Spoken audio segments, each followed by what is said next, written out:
ہم وہی کہیں گے جو ہمارا دین ہم کو بتاتا ہے، عمل کرو تو تمہارا بھلا ہے۔ السلام علیکم ورحمۃ اللہ وبرکاتہ۔ الحمد للہ رب العالمین والصلاة والسلام علی من کان نبیا وآدم بین الماء والطین وعلی آلہ واصحابہ اجمعین، اما بعد فاعوذ باللہ من الشیطان الرجیم، بسم اللہ الرحمن الرحیم،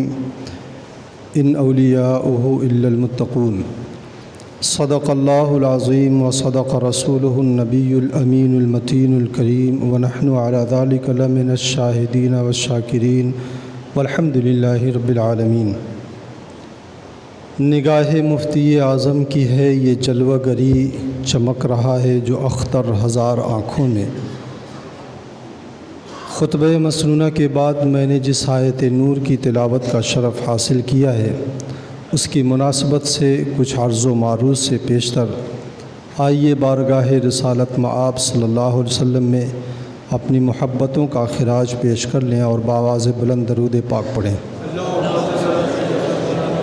اللہم صلی علی سیدنا شفیعنا نبینا مولانا محمد مبارک وسلم صلاۃ دائمۃ بدوام الملک الحی القیوم۔ انسان دو دشمنوں کے درمیان بڑی مضبوطی کے ساتھ گھرا ہوا ہے، ایک خارجی ہے اور ایک داخلی ہے۔ خارجی دشمن شیطان ہے اور داخلی جو دشمن ہے وہ نفس ہے۔ خواہشات نفس انسان کی اتنی محظور ہوتی ہے کہ بڑے بڑے باحوصلہ آدمی بھی اس خواہشات نفس کے سامنے اپنی سپر ڈال دیتے ہیں۔ جنہیں حوصلہ نہیں ملتا، جن کے اندر عزیمت نہیں ہوتی، وہ خواہش نفس کے سامنے کمزور پڑ جاتے ہیں اور اس کی تکمیل کے لیے ناجائز طریقے اختیار کر کے اللہ تبارک و تعالیٰ کے حضور وہ گنہگار ٹھہرتے ہیں۔ لیکن اللہ تبارک و تعالیٰ جسے توفیق دے دیتا ہے اور جسے حوصلہ اور عزیمت عطا کر دیتا ہے، وہ اس محظور خواہشات کے سامنے سینہ سپر ہو جاتے ہیں اور اپنی باطنی توانائی، روحانی قوت کی بنیاد پر اس خواہش نفس کو پست کر لے جاتے ہیں اور اسے شکست دے کر کے اللہ تبارک و تعالیٰ کی مرضی کے مطابق زندگی گزار لے جاتے ہیں۔ یہ وہ لوگ ہوتے ہیں جنہیں شریعت کی اصطلاح میں متقی کہا جاتا ہے۔ یہ تقوی وہ چیز ہے جو آدمی کو اس دنیا میں سب سے اونچے مقام و مرتبے کے اوپر فائز کر دیتا ہے اور آخرت میں جنت کا اسے حقدار ٹھہرا دیتا ہے۔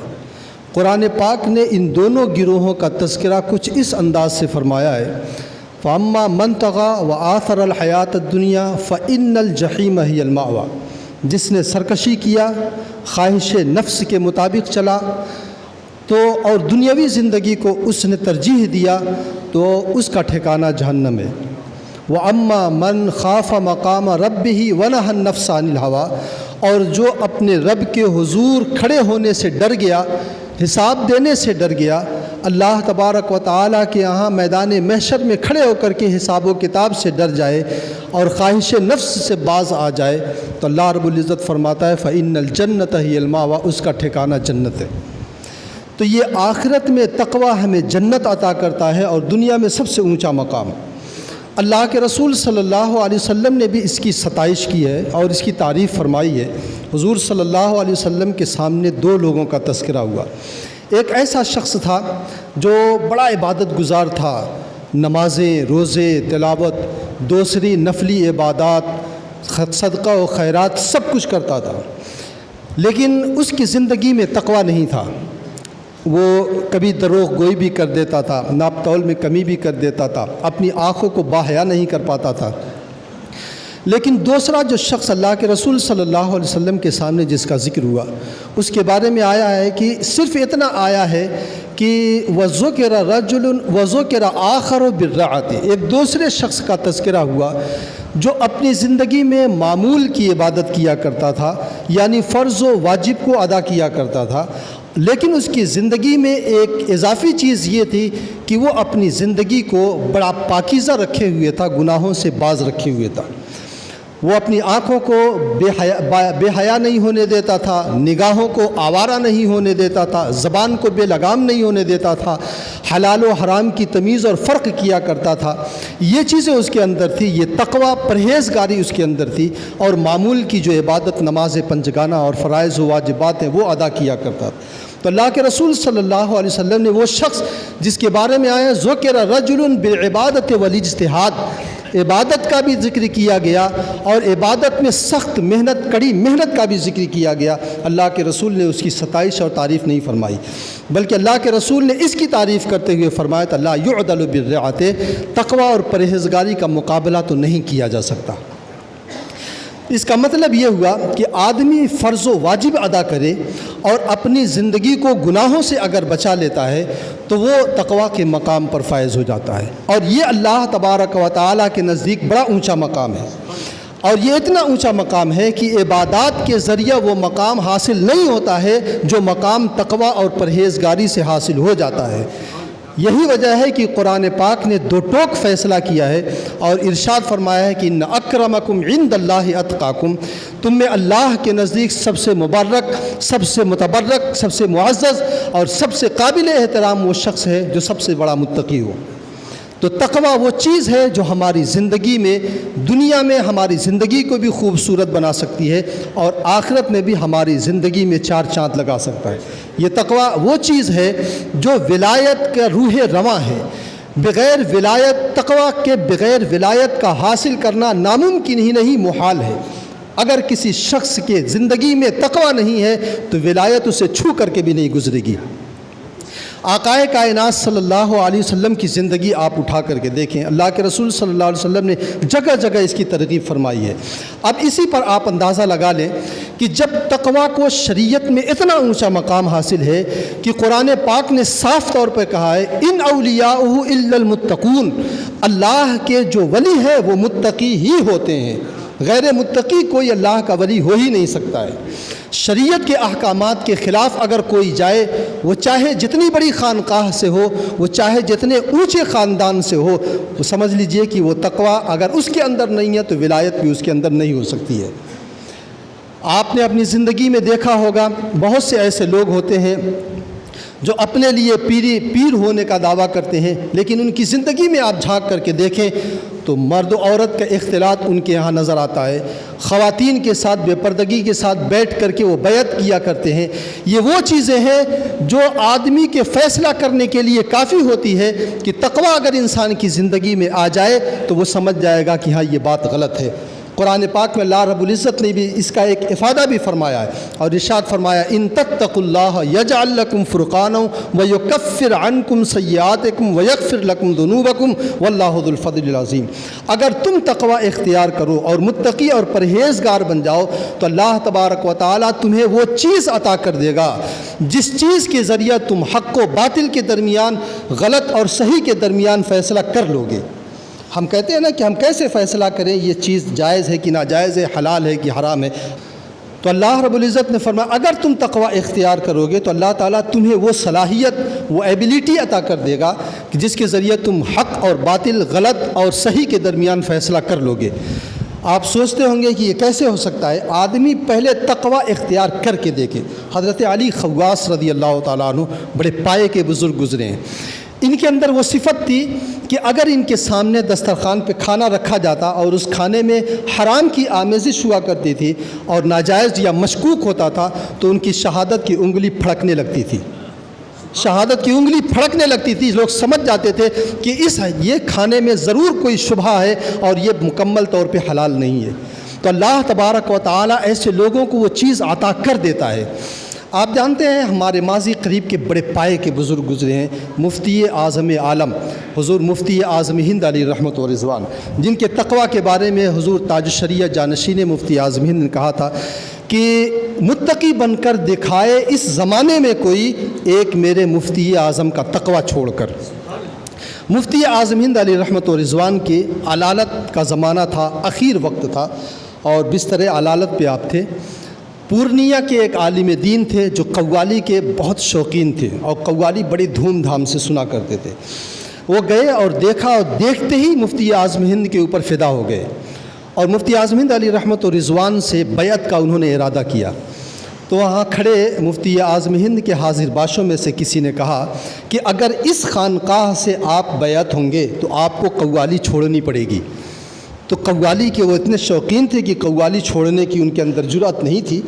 تو انہوں نے کہا بیعت ہو جاتے ہیں پھر قوالی کو دیکھا جائے گا۔ بیعت ہو گئے وہ، لیکن قوالی چھوڑنے کا انہوں نے ارادہ نہیں کیا اور وہ اپنے موقف پر اٹل رہے کہ قوالی جائز ہے۔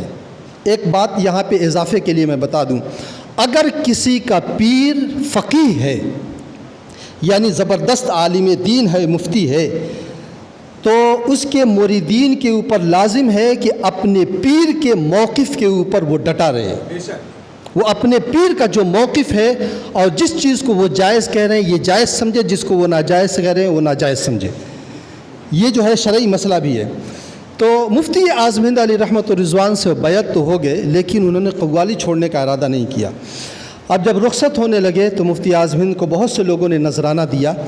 انہوں نے بھی نذرانہ پیش کیا، لیکن مفتی اعظم ہند نے سب کا نذرانہ قبول کر لیا، ان کا نذرانہ قبول نہیں کیا۔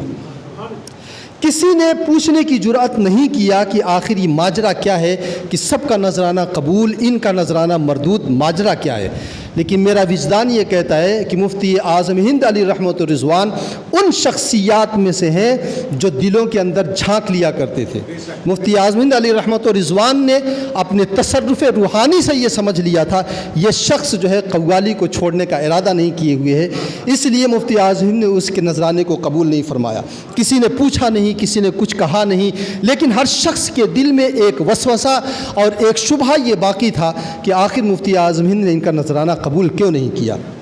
2-3 ماہ کے بعد مفتی اعظم ہند اللہ کو پیارے ہو گئے۔ حضرت کے انتقال کے بعد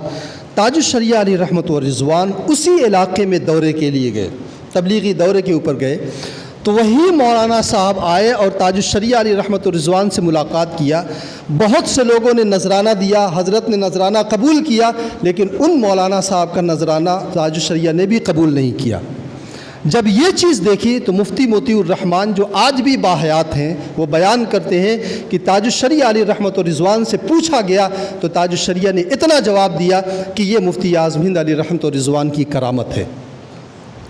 آپ سوچیں آخر کون سی وہ چیز تھی جس نے مفتی اعظم ہند کو اس بات پر آمادہ کیا تھا کہ اس کا نذرانہ قبول نہیں کیا جانا چاہیے، اور کون سی وہ چیز تھی جس نے سرکار تاج الشریعہ علیہ رحمت و رضوان کو اس بات پر آمادہ کیا تھا کہ ان کا نذرانہ قبول نہیں کیا جانا چاہیے۔ یقیناً یہ وہی تقوی کی برکت تھی جس کے بارے میں میرے رب نے فرمایا ہے ان تتقوا اللہ یجعل لکم فرقانا ویکفر عنکم سیئاتکم، اگر تم تقوی اختیار کرو گے اللہ تبارک و تعالیٰ تمہارے اندر وہ چیز پیدا کر دے گا، تم اچھے اور غلط اور صحیح اور درست کے درمیان تم فیصلہ کرنے پر قادر ہو جاؤ گے کہ کون غلط ہے، کون صحیح ہے، کون حق ہے اور کون باطل ہے۔ تو یہ تقوی وہ چیز ہے جو انسان کو جو ہے بڑے اونچے مقام پر فائز کرتی ہے۔ تقوی جو ہے یہ 3 اس کے مراتب اور درجات ہوتے ہیں، لیکن میں ان درجات میں نہ جا کر کے جو اصل میرا عنوان ہے میں اس چیز کی طرف آپ کو لے کر کے چلتا ہوں۔ میں نے بتایا ہے قرآن پاک نے صاف طور پہ فرمایا ہے کہ اللہ کے جو ولی ہوتے ہیں وہ متقی ہی ہوتے ہیں۔ اگر تقوی کسی کی زندگی میں نہیں تو ولایت اسے چھو کر کے نہیں گزرے گی، کیونکہ ولایت کی جان اور ولایت کی جو روح ہے اور ولایت کی جو اصل ہے وہ ہے تقوی۔ تقوی پرہیزگاری کے بغیر ولایت نہیں ملا کرتی ہے۔ حضور حضرت جنید بغدادی رحمۃ اللہ تعالیٰ علیہ، میں نے بارہا یہ واقعہ سنایا ہے، ان کے پاس ایک شخص مرید ہونے کے لیے آیا، 1 مہینے تک وہ وہاں پہ رہا اور اس نے جو ہے کوئی بھی حضور حضرت جنید بغدادی رحمۃ اللہ تعالیٰ علیہ کی کرامت نہیں دیکھی۔ 1 مہینے کے بعد وہ جانے لگا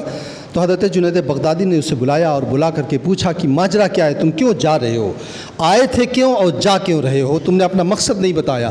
تو اس نے کہا کہ میں آیا تھا اس مقصد کے لیے کہ میں دیکھوں آپ کا بڑا چرچا ہے دور دور تک، کوئی کرامت نظر آئے گی تو میں مرید ہو جاؤں گا۔ تو یہ کرامت کو جو ولایت کا معیار سمجھ بیٹھے ہیں، میں اس کے بارے میں بتانے جا رہا ہوں۔ تقوی آدمی کو جو حاصل ہوتا ہے وہ تقوی شریعت کے اوپر عمل سے حاصل ہوا کرتا ہے، شریعت کے خلاف چلنے سے تقوی کبھی نہیں حاصل ہوا کرتا ہے۔ تو حضرت جنید بغدادی رحمۃ اللہ تعالیٰ علیہ نے ارشاد فرمایا اسے، تم 1 مہینہ تک یہاں پہ رہو، یہ بتاؤ کبھی تم نے میرے فرض و واجب کو ترک ہوتے ہوئے دیکھا، کوئی سنت چھوٹتے ہوئے دیکھا، کوئی مستحب کام میں مجھ کو چھوٹتے ہوئے دیکھا، کوئی ناجائز یا حرام یا مکروہ تحریمی کام مجھ سے سرزد ہوتے ہوئے دیکھا؟ اس نے کہا نہیں، یہ چیز تو نہیں دیکھی۔ تو حضرت جنید بغدادی نے فرمایا اس سے بڑی اور کرامت کیا ہو سکتی ہے، اس سے بڑی اور کرامت کیا ہو سکتی ہے کہ آدمی دین کے ہر پہلو کے اوپر مضبوطی کے ساتھ قائم ہو جائے، اس سے بڑھ کر کے کوئی کرامت نہیں ہوا کرتی ہے۔ تو تقوی کے بغیر ولایت حاصل نہیں ہوتی ہے۔ سرکار تاج الشریعہ علی رحمت و رضوان جن کا عرس آج اور کل ہے، اسی مناسبت سے میں گفتگو کرنا چاہتا ہوں۔ حضور تاج الشریعہ علی رحمت و رضوان کو یہ چیز جو ہے اپنے آباء و اجداد جدات و امہات سے ملی تھی۔ مفتی اعظم ہند علی رحمت و رضوان کا تقوی پورے ہندوستان ہی نہیں پوری دنیا میں مشہور ہے۔ آپ کے تقوی کا کوئی بھی مقابل جو ہے اور کوئی مثال جو ہے آج تک دنیا پیش نہیں کر سکی ہے مفتی اعظم ہند علی رحمت و رضوان کی۔ حضور تاج الشریعہ علی رحمت و رضوان کی پیدائش ہوتی ہے 1943 میں، اور عربی کے اعتبار سے غالباً 1362 ہجری میں حضرت تاج الشریعہ علی رحمت و رضوان کی پیدائش ہوتی ہے، اور 1962 میں تاج الشریعہ علی رحمت و رضوان کو مفتی اعظم ہند علی رحمت و رضوان نے علماء کی ایک مجلس بلائی، جس میں مجاہد ملت اور محدث اعظم ہند اور اپنے اس زمانے کے بڑے بڑے علماء تھے، صرف علماء کی وہ محفل تھی، وہ محفل بلائی۔ اس محفل میں حضور تاج الشریعہ علی رحمت و رضوان کو تمام تر اجازت و خلافت سے نوازا تھا۔ 1943 میں ولادت ہوئی ہے، 1962 کا یہ واقعہ ہے، یعنی صرف 19 سال کے درمیان، صرف 19 سال کی عمر شریف ہے، اور 19 سال کی عمر میں مفتی اعظم ہند نے کون سی وہ چیز دیکھ لی حضور تاج الشریعہ علی رحمت و رضوان کے اس بچپنے میں، لڑکپن میں، کہ ساری اجازت و خلافت سے نواز دیا۔ اور پھر 63 یا 64 میں حضور تاج الشریعہ علی رحمت و رضوان مصر جو ہے تعلیم کے لیے جامعہ ازہر چلے گئے، یعنی 22-23 سال کی عمر شریف رہی ہوگی۔ حضور تاج الشریعہ علی رحمت و رضوان کے ایک بڑے جگری دوست تھے علامہ شمیم اظہری رحمۃ اللہ تعالیٰ علیہ، جن کا انتقال حضرت سے پہلے ہو چکا ہے۔ آپ جانتے ہیں کہ جب آدمی وطن کے علاوہ دوسرے ملک میں رہا کرتا ہے تو اگر کوئی ہمارے ملک کا ایک آدمی مل جائے، چاہے وہ آخری چھوڑ کا کیوں نہ ہو، ہندوستانی ہونے کے ناطے ایک انسیت پیدا ہو جاتی ہے۔ تو دیار غیر میں اور غیر کی جگہوں پہ حضور تاج الشریعہ علی رحمت و رضوان یا کسی بھی شخص کو اگر اپنا جگری دوست مل جائے تو یہ سمجھ لے کہ سب کچھ وہی ہوتا ہے، ہمارا شب و روز وہی ہوتا ہے، ہمارا سہارا وہی ہوتا ہے، اسی کے سہارے آدمی اٹھنا بیٹھنا جاگنا سب کچھ کیا کرتا ہے، اور سارا بھروسہ اسی شخص کے اوپر ہوتا ہے۔ تو مفتی حضور تاج الشریعہ اور علامہ شمیم اظہری علی رحمت و رضوان کے درمیان بھی تعلق اور ربط کچھ ایسی والہانہ تھا اور محبتانہ تھا کہ دونوں ایک دوسرے کے بغیر جو ہے چین سے نہیں رہا کرتے تھے۔ اس زمانے میں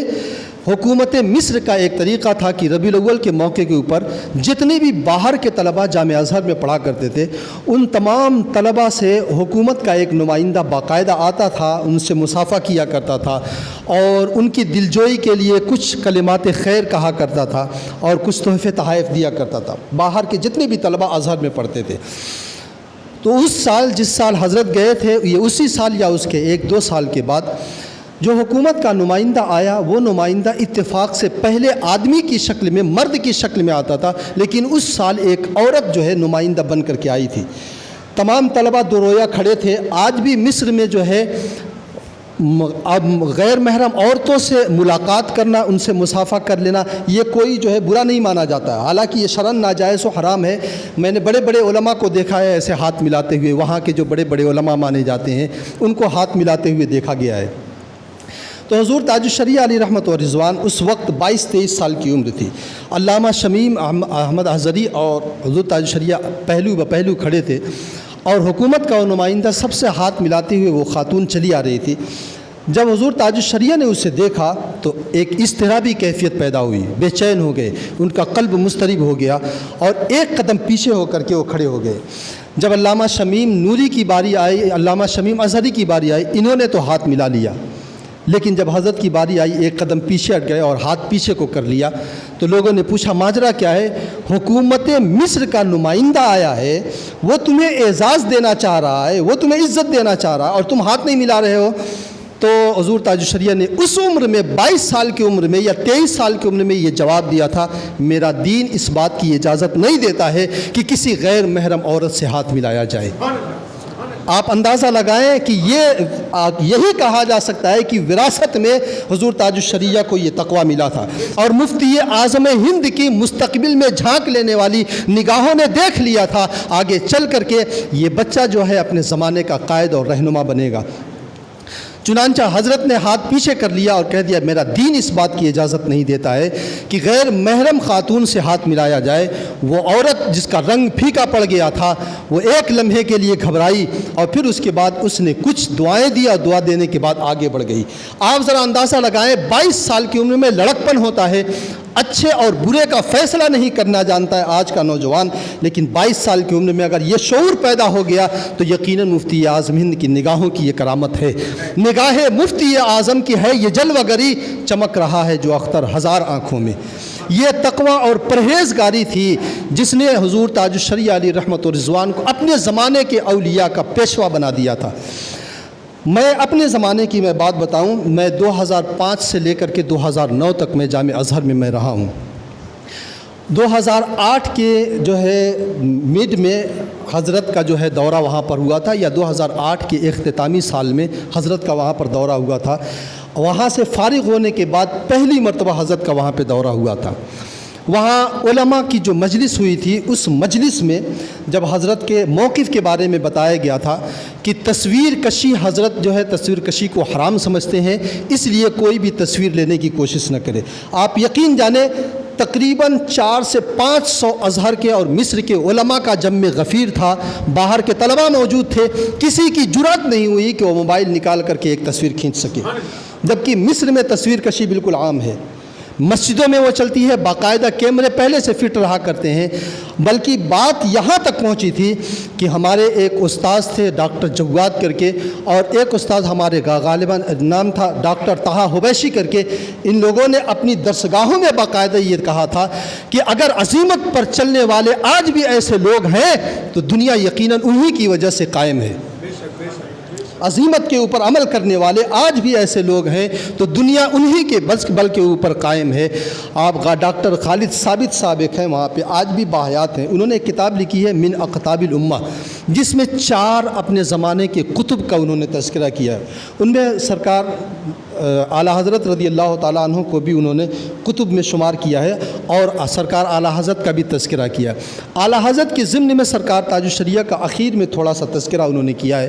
اس میں انہوں نے اس بات کا ذکر کیا ہے اور کہا کہ حضرت کا جو موقف ہے، آج اگر تمام دنیا کے مسلمانوں کا اور علماء کا یہی موقف ہوتا کہ تصویر کشی حرام ہے، تو آج جو انسانی معاشرے میں بلکہ جو اسلامی معاشرے میں جو بے حیائیاں ٹیلی ویژن کے ذریعے آئی ہیں یا موبائل کے ذریعے جو بدتمیزیاں ہمارے معاشرے میں پھیل رہی ہیں، ہمارا معاشرہ اسے بالکل پاک ہوتا اور ہمارا معاشرہ نمونہ جنت بن جاتا. آج بھی ان کی کتاب میں یہ بات لکھی ہوئی ہے. مصر کا تیسرا سب سے بڑا عہدہ ہے، سرکاری سطح کا سب سے بڑا عہدہ ہے جو شیخ الازہر کا ہے. سب سے بڑا جو ہے وزیر اعظم ہوتا ہے وہاں پہ، اور دوسرا جو ہے وزیر اوقاف ہوتا ہے. اس زمانے میں وزیر اعظم وہ تھا حسینی کر کے ایک، اور وزیر اوقاف تھے ڈاکٹر حمدی زقزوق. اور اس زمانے میں جو شیخ الازہر تھے، جو تیسرا سب سے بڑا عہدہ ہوتا ہے، وہ شیخ علی طنطاوی تھے، جن کا انتقال جو ہے ابھی میرا اندازہ ہے 2015-16 میں ہوا ہے. شیخ علی طنطاوی یہ بہت بڑے مفسر ہیں، بہت بڑے عالم دین گزرے ہیں۔ یہ اگر مصر کے باہر کا یہ دورہ کرتے تھے تو باقاعدہ ان کے لیے الگ سے ان کا اپنا سرکاری پلین ہوتا تھا، اس سے ذریعے ہو جاتے تھے۔ سرکاری سطح کا دورہ ان کا ہوا کرتا تھا۔ جو پروٹوکول ایک سرکاری آدمی کو اور ملک کے وزیر اعظم وغیرہ کو ملا کرتا تھا، وہ پروٹوکول شیخ علی طنطاوی کو دوسرے ممالک میں ملا کرتا تھا۔ آپ سوچیں کہ جو مشیخۃ الازہر ہے، جو ان کی آفس ہے، ان کے آفس میں کوئی ایسا گوشہ اور کونا نہیں ہے جس میں کیمرہ نہ لگا ہوا ہو، CCTV کیمرہ،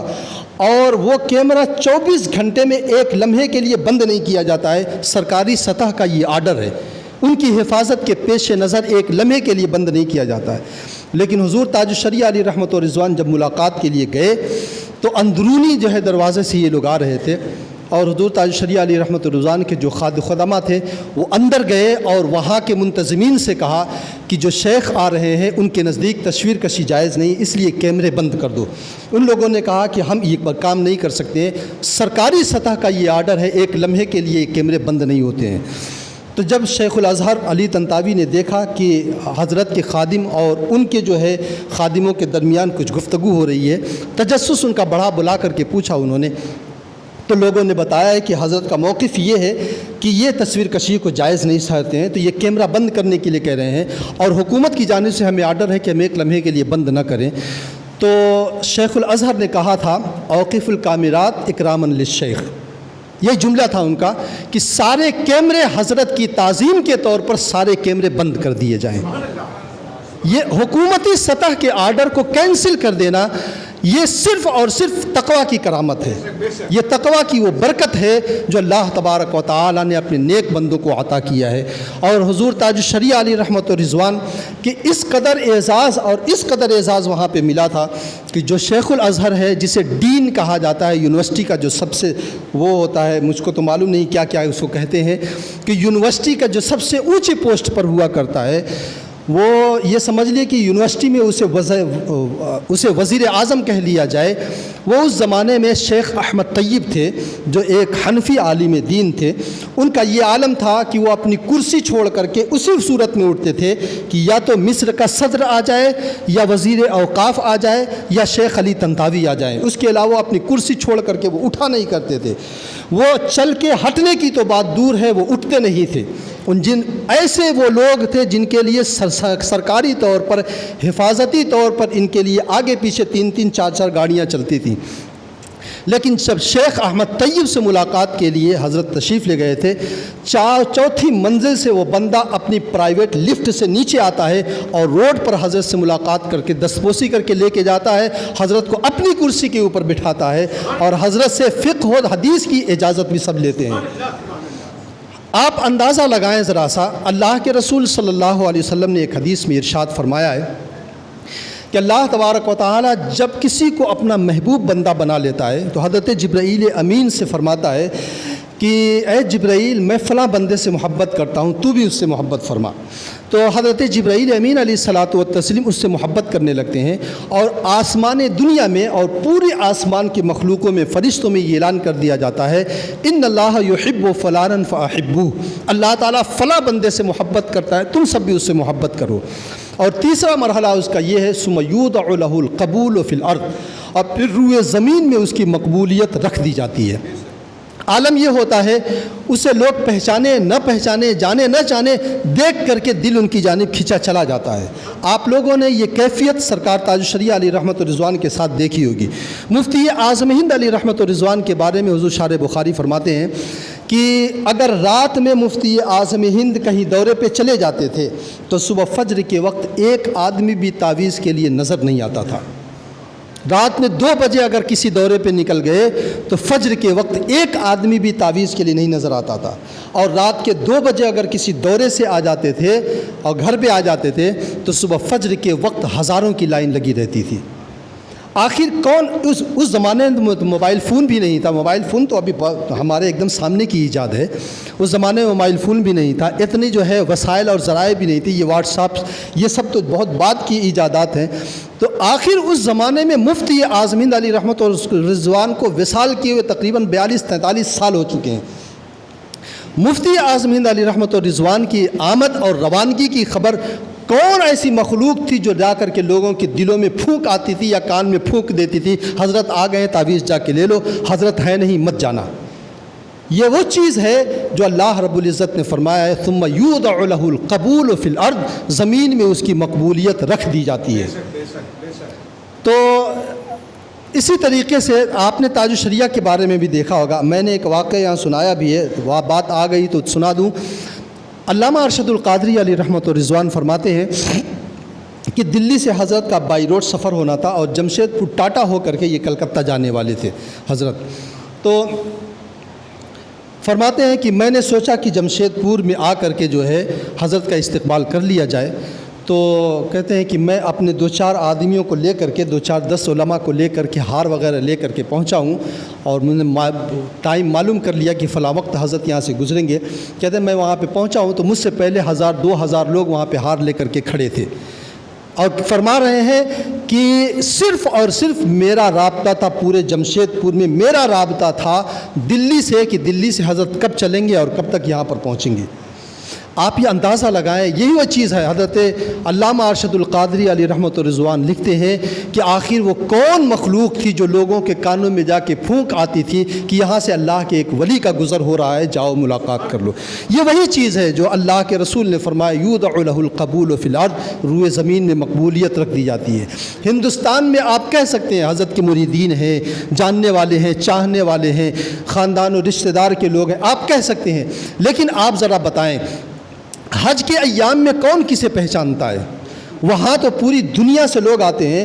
علماء، اولیاء، صالحین امت، اغواث، اقطاب زمانہ وہاں پہ ٹوٹے پڑے رہتے ہیں، لیکن دیکھنے والوں نے، مشاہدہ کرنے والوں نے یہ بتایا ہے حج کے ایام میں بھی جو مرکزیت اور جو مرکز توجہ حضرت رہا کرتے تھے اتنی مقبولیت کسی شخص کو میں نے نہیں دیکھی ہے۔ اور حج میں بھی یہ سمجھ میں آتا ہے، چلو ہندوستان پاکستان کے لوگ جانتے ہیں، لیکن جب حضرت کا دورہ 2015 میں ہوا تھا اور شام اور مصر کے اور اس کے علاوہ جو ہے استنبول ترکی وغیرہ کا ہوا تھا، تو ترکی میں حضرت کا یہ پہلا دورہ تھا۔ حضرت ابو ایوب انصاری صحابی رسول اور میزبان رسول حضرت ابو ایوب انصاری رضی اللہ تعالیٰ عنہ کے مزار کے اوپر حاضری سے باہر نکلے ہیں تو 1-2 نہیں ہزاروں کے لوگ قطاروں میں کھڑے تھے حضرت سے ملاقات کے لیے۔ آخر ان کو کس نے بتا دیا کہ یہ شخص جو ہے منصب ولایت پر فائز ہے، یہ اللہ کا مقبول بندہ ہے؟ یہ وہی چیز ہے جو اللہ کے رسول نے فرمایا ہے یودع لہ القبول فی الارض، روئے زمین میں اس کے لیے مقبولیت دھر دی جاتی ہے، اور بچے کے دلوں میں اس کی محبت رب کائنات ڈال دیا کرتا ہے۔ آقائے کائنات صلی اللہ علیہ وسلم کی اس فرمان کی جلوہ گری دیکھیں، جب حضرت وہاں سے نکلے کہتے ہیں 2 رویا لوگوں کی لائن لگی ہوئی تھی، کیا آدمی، کیا عورت، کیا بچے، کیا بچیاں،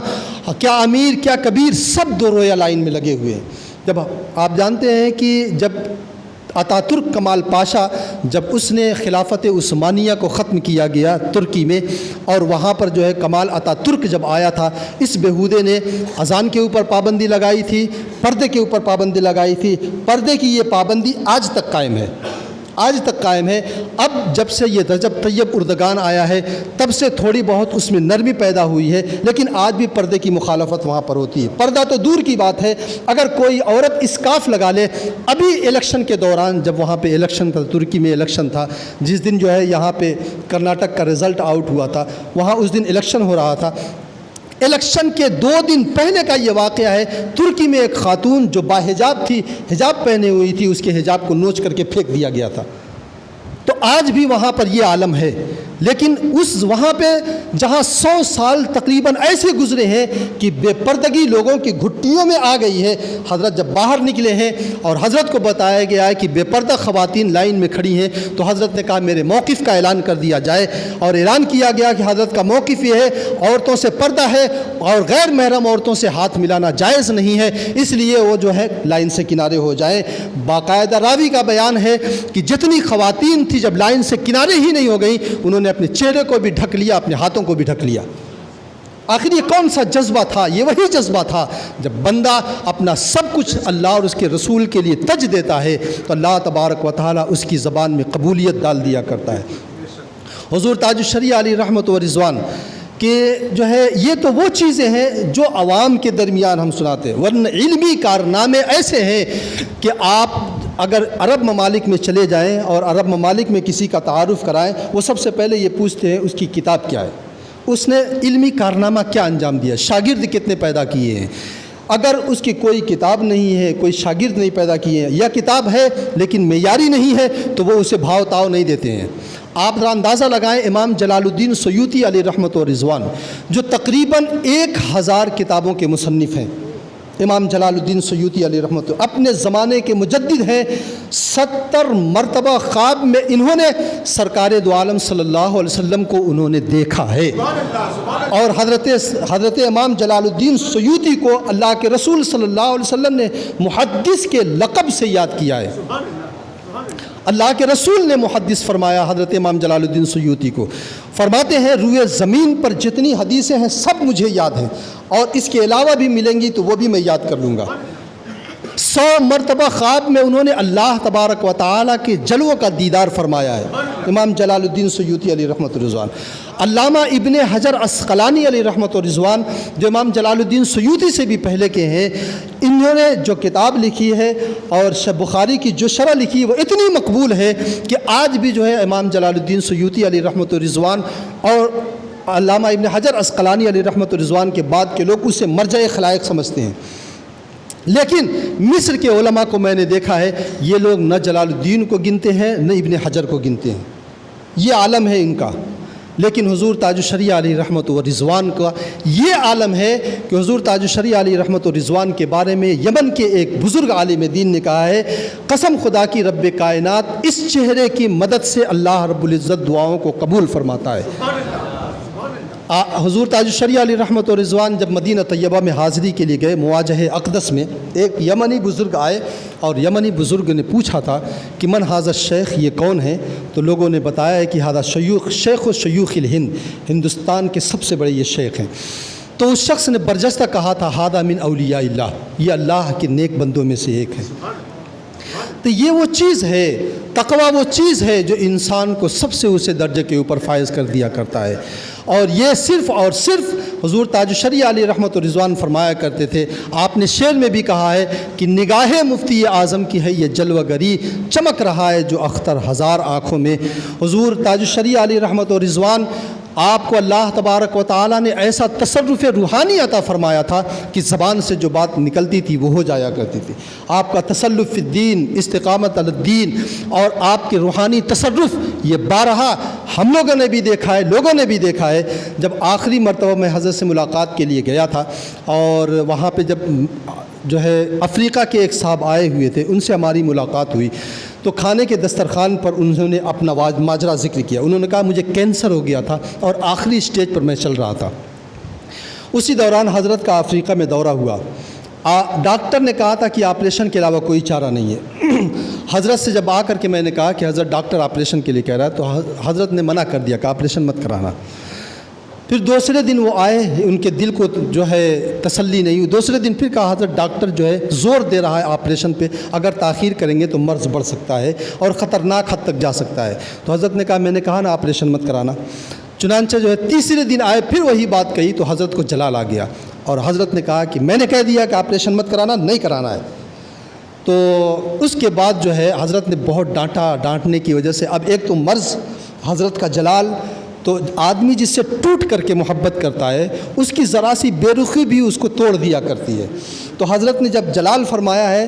تو ایک مرض کی وجہ سے حوصلہ پست تھا، ایک حضرت کا جلال وہی ایک سہارا تھے، ان کی آنکھوں سے آنسو نکل پڑے۔ حضرت نے انہیں اٹھایا، اٹھا کر کے سینے سے لگایا اور کہا کہ اطمینان رکھو، تمہیں کچھ نہیں ہوگا، اللہ تبارک و تعالیٰ سب کچھ ٹھیک کر دے گا۔ اس کے بعد وہ کہہ رہے ہیں کہ وہ دن ہے اور آج دن ہے، 4 سال کے بعد ہماری ملاقات 2018 میں ہوئی تھی، وہ دن ہے اور آج کا دن ہے، اور بالکل صحیح سلامت و بندہ ہے۔ تو اللہ تبارک و تعالیٰ اپنے نیک بندوں کی زبانوں سے جو نکلتا ہے پورا بھی کر دیا کرتا ہے۔